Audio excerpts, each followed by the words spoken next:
Dari sisi kemampuan kita memaafkan dan melupakan itu, kita bisa bagi 4 kelompok kategori. Ada orang yang betul-betul memang dia nggak bisa melupakan dan nggak bisa memaafkan. Biasanya itu move on-nya bisa lama banget. Ada yang tipenya berusaha untuk lupakan, tapi dia ada maaf bagimu. Saya cuma berusaha untuk, udah lupain aja, tapi tetap nggak ada maaf. Kita menyebutnya sebagai si sakit hati, udah terlanjur sakit hati. Ya. Ada juga yang berusaha memaafkan, meskipun ingatan itu betul-betul nggak akan terlupakan. Ini orang-orang yang baik hati loh. Orang yang kita sebut sebagai orang yang ikhlas yang luar biasa. Dari sudut pandang emosional loh ya. Dia berusaha melupakan dan juga berusaha untuk memaafkan. Nah, ini orang-orang yang ikhlas. Gak gampang di level yang keempat ini. Orang berbeda-beda. Ada yang mungkin lukanya terlalu dalam.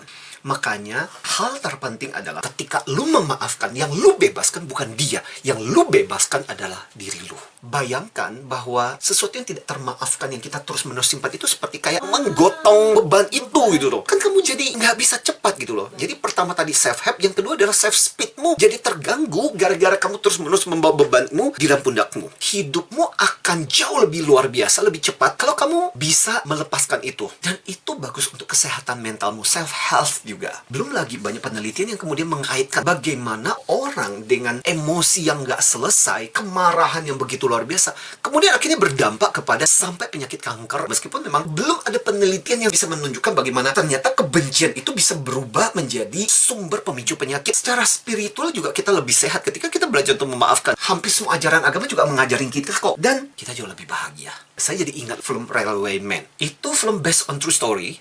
Berkisah tentang seorang namanya Eric Lomax. Ini adalah seorang tentara Inggris dari Skotlandia yang kemudian tertangkap di Asia waktu perang dan ditawan oleh Jepang. Salah satu penyiksa dia namanya Takashi Nagase. Karena dia harus bikin rel kereta dari Bangkok menuju ke Rangon. Bayangkan dari Thailand menuju ke Myanmar. Across the country. But at the end kemudian Jepang kalah dan dia akhirnya nggak mati dan penyiksaan itu. Jadi termasuk yang selamat gitu. Dan hingga bertahun-tahun kemudian dia tidak bisa melupakan bagaimana penyiksaan yang dilakukan oleh si Nagase ini kepada dia. Tapi yang menarik adalah suatu ketika, ceritanya udah tua, ada sebuah kesempatan di mana mereka bertemu.